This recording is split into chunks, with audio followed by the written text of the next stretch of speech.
these types of services in this industry.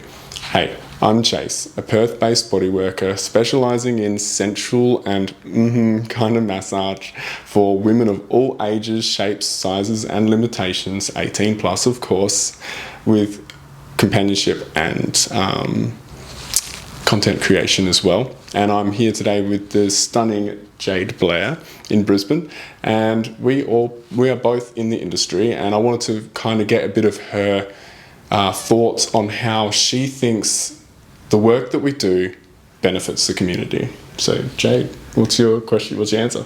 Well, it definitely benefits the community for a whole variety of reasons. A story that kind of comes to mind is, it wasn't one of my clients, but one of the clients of one of my friends, and they had given permission to share this story. This client was male, late 20s, and very, very disabled to the point that they really couldn't do anything for themselves.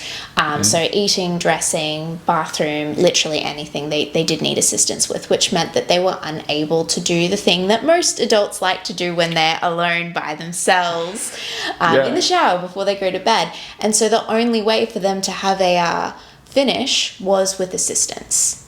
Wow. Yeah.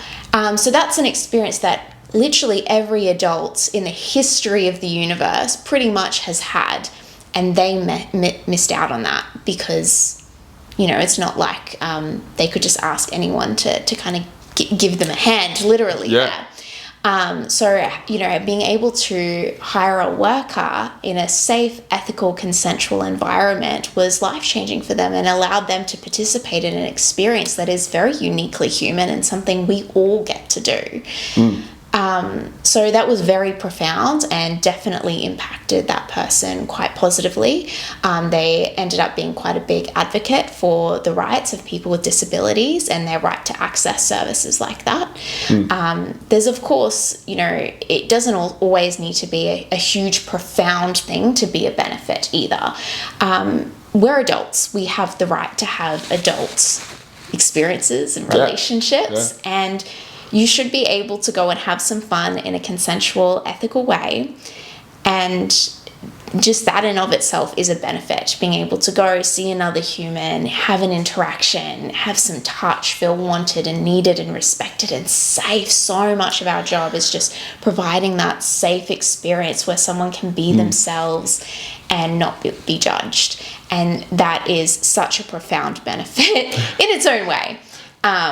So I think it has huge implications for the general community and can really lift up people as individuals, which then translates into ongoing. And also, it's a multi-billion-dollar industry. We definitely support this community. Yeah.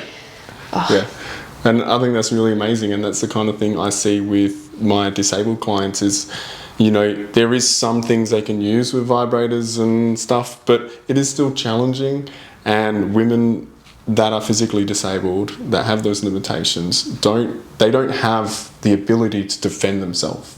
And it's really important that they are able to have someone, book someone for a first experience, kind of gives them some practice on using their words, and I usually entice them to use their words to gain a bit of practice on how to communicate directly to a male about what she's enjoying and what she's not enjoying, because she can't physically stop that.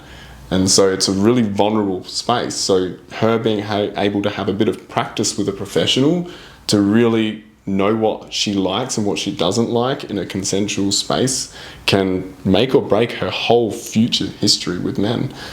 Absolutely. That's one of the huge benefits of seeing a worker versus just trying to go and get like a hookup, right? Like there's screening, you can look up reviews, you can talk to people in the industry and see if people are safe, and it's so much more formal. Like the negotiation that happens about what will and won't happen is very formalized, but it's a fantastic skill to build and really gives a lot of power in the client's hands about what they will actually experience, where you do not have that when you're hooker. Like, you know, most people have a bit of a chat, but not to the same extent that we tend to do with our clients. Yeah, and if a lot of people are afraid of scheduled intimacy, wait until you have like 3 kids, and then all your intimacy will be scheduled.